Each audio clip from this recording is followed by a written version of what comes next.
Friends, ಎಲ್ಲರೂ ಹೇಗಿದ್ದೀರಾ? ಎಲ್ಲರೂ ಚೆನ್ನಾಗಿದ್ದೀರಾ ಅಂತ ಭಾವಿಸ್ತೀನಿ. ಇವತ್ತು ನಾನು ಒಂದು ಒಳ್ಳೆ ಟಾಪಿಕ್ ಜೊತೆ ಬಂದೀನಿ.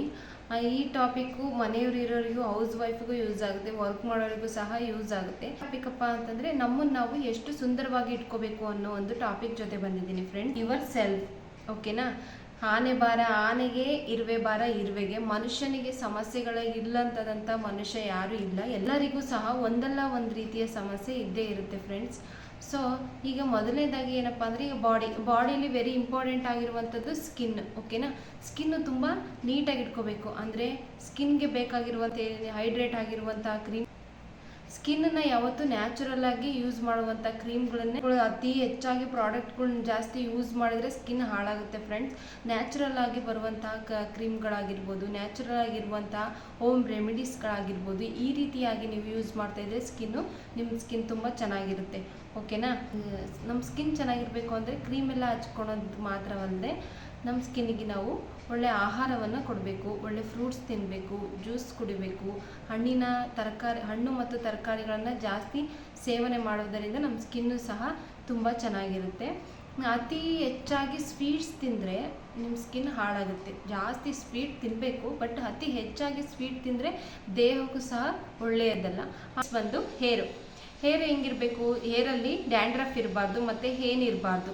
ಹೇನು ಹೋಗುವಂಥ ಸಾಕಷ್ಟು ಶಾಂಪುಗಳು ಇದೆ. ಈಗ ಮೆಡಿಕಲ್ ಶಾಪಲ್ಲಿ ಕೇಳಿದ್ರು ಸಹ ಕೊಡ್ತಾರೆ ನಿಮಗೆಲ್ಲರೂ. ತುಂಬ ಆಗಿದ್ರೆ ಈಗಿನ ಜನ್ರೇಷನಲ್ಲಿ ಸ್ವಲ್ಪ ಕಮ್ಮಿನೇ ಆಗ್ತಾ ಇರೋದು.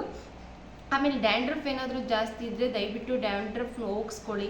ಹೋಮ್ ರೆಮಿಡೀಸ್ ಇದೆ ಡ್ಯಾಂಡ್ರಫಿಂದ ಹೋಗಿಸ್ಕೊಳ್ಳೋದೆಲ್ಲ. ವಿಡಿಯೋಫ್ ಇದ್ದರೆ ಡ್ಯಾಂಡ್ರಫ್ನ ಹೋಗಿಸ್ಕೊಳ್ಳಿ, ಓಕೆನಾ?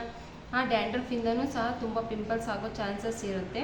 ಆಮೇಲೆ ಹೇರ್ ಕೇರ್ ಯಾವ ರೀತಿ ಇರಬೇಕಪ್ಪ ಅಂದರೆ, ವಾರದಲ್ಲಿ 2 ಸಲ ನೀವು ತಲೆ ಸ್ನಾನ ಮಾಡಬೇಕು ಖಂಡಿತವಾಗಿ. ಆಮೇಲೆ ಎಣ್ಣೆ, ನಾವು ಕೂದಲಿಗೆ ಎಷ್ಟು ಪ್ರಮಾಣವಾಗಿ ಎಣ್ಣೆ ಬೇಕೋ ಅಷ್ಟೇ ಎಣ್ಣೆ ಹಚ್ಕೋಬೇಕು. ಎಣ್ಣೆ ಹಚ್ಕೊಳ್ತಾರೆ ಕೆಲವರು, ಮುಖಕ್ಕೆಲ್ಲ ಎಣ್ಣೆ ಎಲ್ಲ ಇಳಿತಾ ಇರುತ್ತೆ. ಆ ರೀತಿ ಎಣ್ಣೆ ಹಚ್ಕೊಂಡಷ್ಟು ಈಗ ಫಾರ್ ಎಕ್ಸಾಂಪಲ್ ಒಂದು ಗಿಡಕ್ಕೆ ನಾವು ನೀರು ಹಾಕ್ತಾ ಇರ್ತೀವಿ. ಅದಕ್ಕೆ ಎಷ್ಟು ಪ್ರಮಾಣವಾಗಿ ನೀರು ಹಾಕಿದರೆ ಮಾತ್ರ ಅದು ಚೆನ್ನಾಗಿ ಬೆಳೆಯೋದು.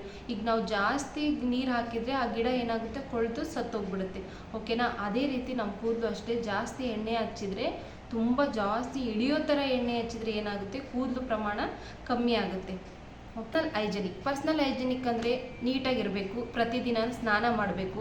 ಇನ್ನು ಈಗ ಯಾರಾದರೂ ಫಾರ್ ಎಕ್ಸಾಂಪಲ್ ಮಾತಾಡ್ತಿದ್ದಾರೆ ಅಂದಾಗ ಅವ್ರ ಬಾಯಿ ತುಂಬ ಕೆಟ್ಟ ಸ್ಮೆಲ್ ಬರ್ತಾ ಇರುತ್ತೆ. ಇವ್ರು ಎಷ್ಟೊತ್ತಿಗೆ ಹೋದರೆ ಸಾಕಪ್ಪ, ಎಷ್ಟು ಕೆಟ್ಟ ಸ್ಮೆಲ್ ಬರ್ತಾ ಇದೆ ಅಂತ ಅಂದ್ಕೊಳ್ತೀವಿ ಅಲ್ವಾ? ಆ ಬಾಯಿ ಸ್ಮೆಲ್ಲನ್ನು ಹೋಗ್ಲಾಡಿಸುವಂಥ ಒಂದು ಏಲಕ್ಕಿ ಕೆಲಸ ಮಾಡುತ್ತೆ. ಏಲಕ್ಕಿನ ನಾವು ಒಂದು ಓಪನ್ ಮಾಡ್ಕೊಂಡು ಅದರಲ್ಲಿ ಒಂದು ಸಣ್ಣ ಸಣ್ಣ ಏಲಕ್ಕಿಗಳು ಇರುತ್ತಲ್ಲ, ಅದರೊಳಗೆ ಅದು ಒಂದು ಬಾಯಲ್ಲಿ ಹಾಕ್ಕೊಂಡ್ರೆ ಸಾಕು, ಸ್ವಲ್ಪ ಅದು ಇರುವಂಥ ದುರ್ವಾಸನೆ ಎಲ್ಲ ಹೋಗುತ್ತೆ. ಏಲಕ್ಕಿ ತುಂಬಾ ಚೆನ್ನಾಗಿ ಕೆಲಸ ಮಾಡುತ್ತೆ ನೋಡಿ. ಆಮೇಲೆ ಬೆವರು ಇರುತ್ತೆ, ತುಂಬ ಬೆವೀಳ್ತಾ ಇರ್ತಾರೆ, ನಿಂತ್ಕೊಳಕ್ಕಾಗಲ್ಲ, ಅವ್ರ ಜೊತೆ ಮಾತಾಡೋಕ್ಕಾಗಲ್ಲ, ಕೆಟ್ಟೊಂಥರ ಬೆವರು ಸ್ಮೆಲ್ಲು ಈ ಥರ ಇರುತ್ತೆ. ಈ ಬೇಸಿಗೆಗಾಲದಲ್ಲಂತೂ ತುಂಬಾ ಇರುತ್ತೆ. ಸೊ ಅದಕ್ಕೆ ನಾವೇನು ಮಾಡಬೇಕು, ದಿನಕ್ಕೆ 2 ಸಲ ಸ್ನಾನ ಮಾಡಬೇಕು. ಅವರು ಮಾರ್ನಿಂಗು ಮಾಡಬೇಕು ಮತ್ತು ಸಂಜೆನೂ ಮಾಡಬೇಕು. ಬೆವರು ತುಂಬ ಇದೆ, ನನಗೆ ಆಗ್ತಿಲ್ಲ ಅನ್ನೋರು ಪ್ರತಿದಿನವೂ ನೀಟಾಗಿ ಸ್ನಾನ ಮಾಡಿಕೊಂಡು ನೀಟಾಗಿ ಹೈಜೆನಿಕ್ಕಾಗಿ ಇರಬೇಕು. ಡ್ರೆಸ್ಸಿಂಗ್ ಸೆನ್ಸ್ ಯಾವ ರೀತಿ ಇರಬೇಕು? ನಮಗೆ ಇಷ್ಟವಾಗುವಂಥ ಕಂಫರ್ಟಬಲ್ ಆಗಿರುವಂಥ ಡ್ರೆಸ್ಸಿಂಗ್ ಸೆನ್ಸ್ ಇರಬೇಕು, ಓಕೆನಾ? ಕೆಲವರು ಇರ್ತಾರೆ, ನೈಟಿನೂ ಮನೇಲಿ ಹಾಕ್ಕೊತಾರೆ, ಹೊರ್ಗಡೆನೂ ಸಹ ಅರ್ಜೆಂಟ್ ಏನೋ ಎಮರ್ಜೆನ್ಸಿ ಕೆಲಸ ಇದೆ ಅಂತ ನೈಟಿಲೂ ಹೋಗ್ಬಿಡ್ತಾರೆ. ದಯವಿಟ್ಟು ಆ ರೀತಿ ಮಾಡಬೇಡಿ. ತಾಯಂದಿರು ಮಕ್ಕಳನ್ನ ಸ್ಕೂಲಿಂದ ಕರ್ಕೊಂಬರೋ ಟೈಮಲ್ಲೂ ಆ ರೀತಿ ಸುಮಾರು ನೋಡಿದ್ದೀನಿ ನಾನು. ನೈಟಿ ಹಾಕ್ಕೊಂಡೋಗೋದು, ನೈಟಿ ಮೇಲೆ ಟವಲ್ ಹಾಕ್ಕೊಂಡೋಗೋದು, ದಯವಿಟ್ಟು ಆ ಥರ ಮಾಡಬೇಡಿ. ನೀವು ನೈಟಿಗೆ ಎಷ್ಟು ಅಮೌಂಟ್ ದುಡ್ಡು ಕೊಟ್ಟಿರ್ತೀರೋ ಅದೇ ಅಮೌಂಟಿಗೆ ಒಂದು ಕುರ್ತಿ ಸೆಟ್ಟೇ ಬರುತ್ತೆ, ಓಕೆನಾ ಫ್ರೆಂಡ್ಸ್? ನೈಟಿ ಹಾಕ್ಕೊಳ್ಳಿ, ನೈಟಿ ಹಾಕ್ಕೋಬಾರ್ದಂತ ನಾನು ಹೇಳ್ತಾ ಇಲ್ಲ. ಮನೆ ಒಳಗೆ ನೈಟಿ ಹಾಕ್ಕೊಳ್ಳಿ, ಓಕೆನಾ? ಹೊರಗಡೆ ಮಾತ್ರ ಹೋಗಬೇಡಿ. ನಾವು ಫಸ್ಟ್ ಇಷ್ಟಪಡಬೇಕು ಫ್ರೆಂಡ್ಸ್. ನೋಡಿ, ನಾವು ಯಾವ ರೀತಿ ಬದುಕಬೇಕಪ್ಪ ಅಂದರೆ, ಪ್ರಕೃತಿ ನೋಡಿ ಬದುಕಬೇಕು. ಹೆಂಗೆ ಗೊತ್ತಾ?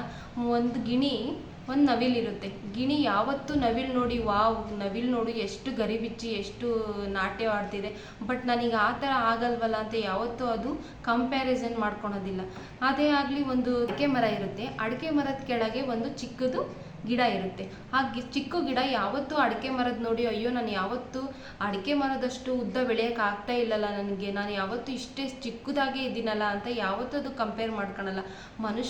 ಮನುಷ್ಯರಾದರೂ ನಾವೇ ಬೇರೆಯವರು ನೋಡಿ ಅವರು ನಮಗಿಂತ ಎಷ್ಟು ವೈಟ್ ಇದ್ದಾರೆ, ಅವ್ರು ನಮಗಿಂತ ಎಷ್ಟು ಚೆನ್ನಾಗಿದ್ದಾರೆ ಅಂತ ಕಂಪೇರ್ ಮಾಡ್ಕೊಂಡು ಜೀವನ ನಡೆಸ್ತಾ ಇರ್ತೀವಿ. ಸೊ ಹಂಗಾಗಿ ನಮಗೆ ಸಮಸ್ಯೆಗಳೇ ಜಾಸ್ತಿ ಆಗೋದು ಫ್ರೆಂಡ್.